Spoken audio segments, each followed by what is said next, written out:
Varicose veins కి సరైన చికిత్స కోసం సంప్రదించండి ఎవిస్ హాస్పిటల్. చిన్నారేంటి మరణించడం ఏంటి?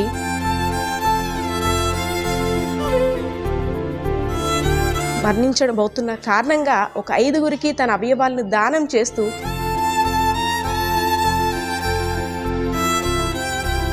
ఈ పాప చనిపోతూ 4గురికి జీవం పోస్తుంది.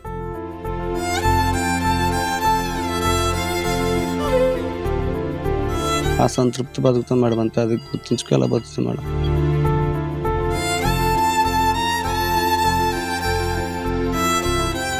నలుగురిలో బ్రతుకుందని చాలా సంతోషం అనిపిస్తుంది.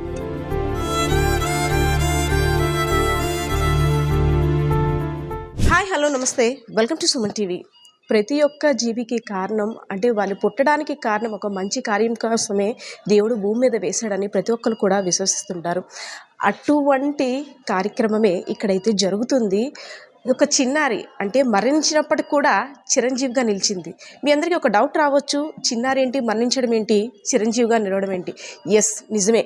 విజయనగరం జిల్లా గజపతి నగరం నియోజకవర్గం గంటియాడ మండలానికి చెందిన పల్లవి బ్రెయిన్ డెడ్తో మరణించబోతున్న కారణంగా ఒక 5గురికి తన అవయవాలను దానం చేస్తూ చిరంజీవిగా నిలిచింది. ఒక 2 days బ్యాక్ అయితే మాత్రం అంటే పిక్నిక్ సీజన్ కాబట్టి కుటుంబం అంతా కలిసి ఒక అకేషన్ కోసం వెళ్ళారు, వెంకటేశ్వర స్వామిని దర్శించుకోవడం కోసం. వస్తున్నప్పుడు అనుకోని కారణంగా యాక్సిడెంట్ జరగడంతో అందరూ కూడా అంటే కుటుంబ సభ్యులు అందరూ కూడా ఒక లోయలో పడి అపస్మారక స్థితిలోకి వెళ్ళిపోయారనే చెప్పుకోవచ్చు. కానీ ముగ్గురు పరిస్థితి అంటే తల్లిదండ్రులు ఇద్దరు పరిస్థితి కూడా క్షతగాత్రులుగా ఉన్నారు.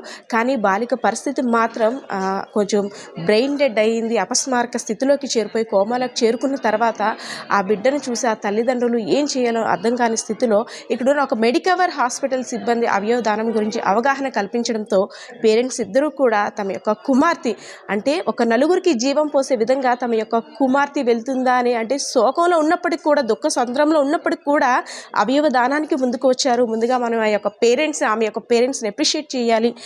వాళ్ళ హెల్త్ కండిషన్ కూడా బాగాలేదు. నమస్తే అండి. నమస్తే మేడం. మీరు చేస్తున్న అంటే మీ కూతురు అవయవాల్ని దానం చేయడానికి తల్లిదండ్రులు ఇద్దరు ముందుకు వచ్చారు. మా తరపున నిజంగా అభినందనలండి. మీలాంటి తల్లిదండ్రులు ఇంకా ఉండాలంటే ఏదైనా కష్ట సమయంలో మనకి మన వల్ల ఏ ఉపయోగం ఉందని ఆలోచించే కన్నా 4గురికి ఉపయోగపడాలని ఆలోచనతో మీరు ముందుకు వచ్చారంటే ఫస్ట్ ఆఫ్ ఆల్ మీకు అభినందనలండి. సో ఏంటి సార్ అంటే ఆ రోజు జరిగింది ఏంటి? పల్లవి మీరు అందరూ అకేషన్గా వెళ్ళారు, ఏం జరిగిందండి? పిక్నిక్ అని వెళ్ళాం మేడం. రిటర్న్ వచ్చినప్పుడు బ్రేకులు ఫెయిల్ అయిపోయి స్కూటీ హీట్ ఎక్కువడం వల్ల బ్రేకులు ఫెయిల్ అయిపోయి మరి ఇంకా ఘాటీల వల్ల మరి నాకు ఏట ఆప్షన్ తోయక ఇంకా ఘాటీలో పడిపోతాను భయం వేసి చెట్టుకి గుద్దేశాను. అంటే మళ్ళీ ఘాటీలో పడిపోతే మొత్తం ముగ్గురు స్పాయిల్ అయిపోతాం భయం వేసి చెట్టుకి గుద్దిస్తే తర్వాత మీరు హాస్పిటల్కి వచ్చారు. పాప పరిస్థితి కొంచెం విషమించింది. కానీ అంటే మీ పాప చనిపోతూ 4గురికి జీవం పోస్తుంది, 4గురికి బ్రతుకునిస్తుంది. సో అంటే ఈ అవగాహన మీకు ఎవరు కల్పించారు సార్? అవగాహన అంటే ఇక్కడ మా కొలీగ్స్, మా ఫ్రెండ్స్, నాకు బాగా మిత్రులైన మా ప్రెసిడెంట్ గారు, మా ఫ్రెండ్స్ రమేష్, మేషోరు, మా అన్నయ్యలు, మా మామయ్యలు అందరూ కూడా నాకు సహకరించి నాకు విషయం చెప్పారు. ఇంకా దానికి నేను ఏకీభవించి, ఎందుకంటే అలాగా చనిపోద్ది మాకు బాధ ఉంటుంది, కానీ మిగతా రిమైనింగ్ మెంబర్స్కి అది ఆగిపోస్తుంది, అందులోనే మేము సంతృప్తి పడతాను. ఒక చిన్న సంతృప్తికరంగా ఉన్న అదొక చిన్న. పల్లవి ఏం చదువుతుంది సార్? వెళ్ళే ముందు కూడా అంటే ఆ చిట్టి తల్లి చిన్న ఒక మహాలక్ష్మి లాగా మీ కళ్ళ ముందు మెదిలేది. సో ఈ పరిస్థితిలో ఒక 4గురింటికి వెళ్తుంది. ఆ మహాలక్ష్మి ఒక 4గురు కుటుంబాల్లో నవ్వులు చిందించడానికి వెళ్తుంది. సో అంటే మన అమ్మాయి మనకి భౌతికంగా దూరం అవుతుంది, కానీ 4గురిలో జీవించి ఉందని ఆనందం మీలో ఉందంటారా? ఉంది మేడం. చిన్న సాటిస్ఫాక్షన్ ఉంది మేడం, అంతే. లైఫ్కి అసంతృప్తి బతుకుతాం మేడం, అంతే. అది గుర్తుంచుకోవాలా బతుకుతాం మేడం. కానీ పాపకి నాకు చాలా ఎఫెక్షన్ మేడం.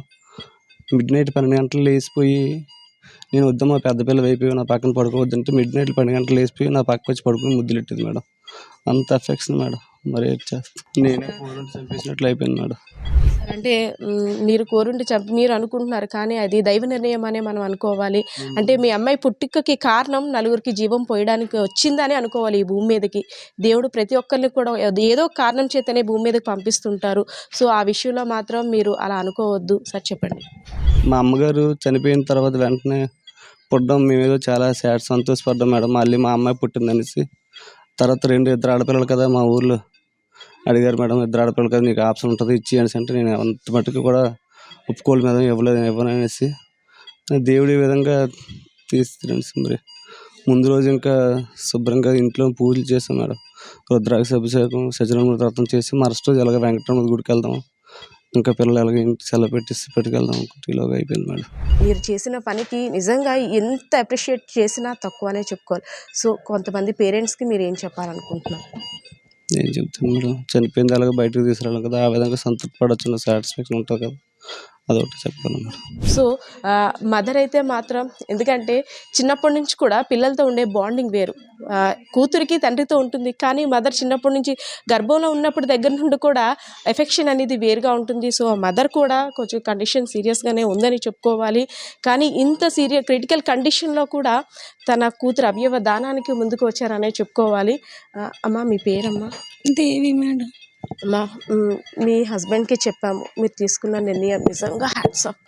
మీ అమ్మాయి భౌతికంగా మీకు దూరం అయింది అనుకుంటున్నారు, కానీ కాదు, నలుగురిలో జీవిస్తుంది, నలుగురికి ప్రాణాన్ని నిలిపింది. సో అంటే మీ అమ్మాయి నలుగురిలో చూసుకోగలరా మీరు? ఖచ్చితంగా మేడం. నలుగురిలో బ్రతుకుందని చాలా సంతోషం అనిపిస్తుంది. తను ఎక్కడున్నా, తన అవయవాలు ఎక్కడొక్కడ ఉన్నాయని చిన్న సాటిస్ఫాక్షన్. అమ్మ మీరు ధైర్యంగా ఉండండి. సో మీరు ఎంతోమందికి ఇన్స్పిరేషన్, ఇద్దరు పేరెంట్స్ కూడా చాలామందికి ఇన్స్పిరేషన్ అనే చెప్పుకోవాలి. దైవ దర్శనానికి వెళ్ళి వస్తూ నిజంగా దేవుని దగ్గరికే వెళ్ళిపోతుంది అని చెప్పుకోవచ్చు. సో ఈ తల్లిదండ్రులు చేసిన మంచి కార్యక్రమానికి, ఒక మంచి సంకల్పానికి మనమందరం కూడా అప్రిషియేట్ చేద్దాం. పేరెంట్స్ తీసుకున్న ఈ నిర్ణయానికి వెనకాతల వెన్నంటూ ఉండి అంటే ఒక ప్రోత్సాహాన్ని ఇచ్చారనే చెప్పుకోవచ్చు, ఒక మోటివేట్ చేశారనే చెప్పుకోవచ్చు. ఒక ఫ్రెండ్గా వారి యొక్క ఫ్యామిలీ యొక్క బాధని అర్థం చేసుకొని ఆ పేరెంట్స్ ఇద్దరు కూడా ధైర్యం చెప్పి నీ కూతురు అవయవాల్ని ఈ విధంగా దానం చేస్తే పల్లవి తల్లిని మనం నలుగురిలో చూసుకోవచ్చు అని మోటివేట్ చేశారు. సార్ ఫస్ట్ ఆఫ్ ఆల్ మీకు కూడా అభినందనలు. Thank you. సో అంటే పేరెంట్స్కి ఈ టైంలో చాలా కష్టం జీర్ణించుకోవడం అనేది. మనం అంటే ఎంత చెప్పినా వాళ్ళ బాధను అయితే మనం తీర్చుకోవాలి. ఇలాంటి తరుణంలో అవయవ దానం చేయండి అని మీరు మోటివేట్ చేయడం అంటే వాళ్ళు దాన్ని ఎలా యాక్సెప్ట్ చేశారు సార్? యాక్చువల్లీ రమణ అయితే చాలా ప్రౌడ్ మైండెడ్ అండి. తను చాలా ఇన్నోసెంట్ అండ్ ఆల్సో అసలు తను ఎంత చెప్పంగానే తనే ఒప్పుకున్నాడు.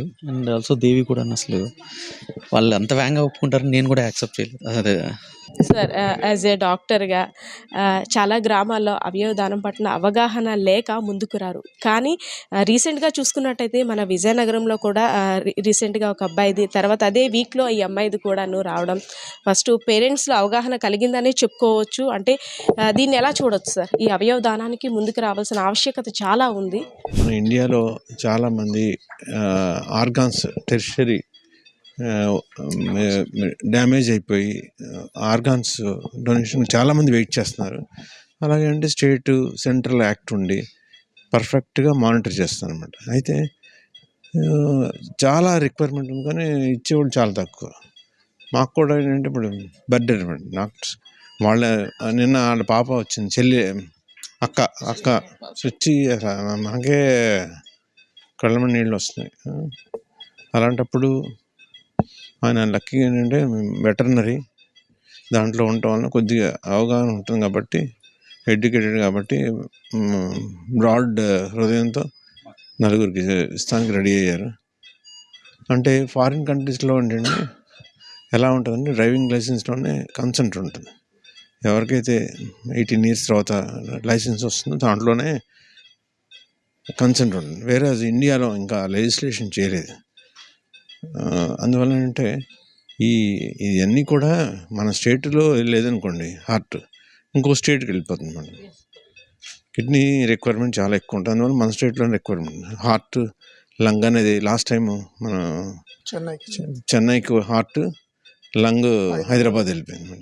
ఏ ఆర్గాన్స్ని డొనేట్ చేస్తున్నారు సార్ పల్లవి పాప? అంటే తన యొక్క ఆర్గాన్స్ని మనం బయట పెట్టకూడదు ఎక్కడికి వెళ్తున్నాయి అనేది, కానీ ఏ ఆర్గాన్స్ సూటబుల్గా ఉన్నాయి డొనేట్ చేయాలి?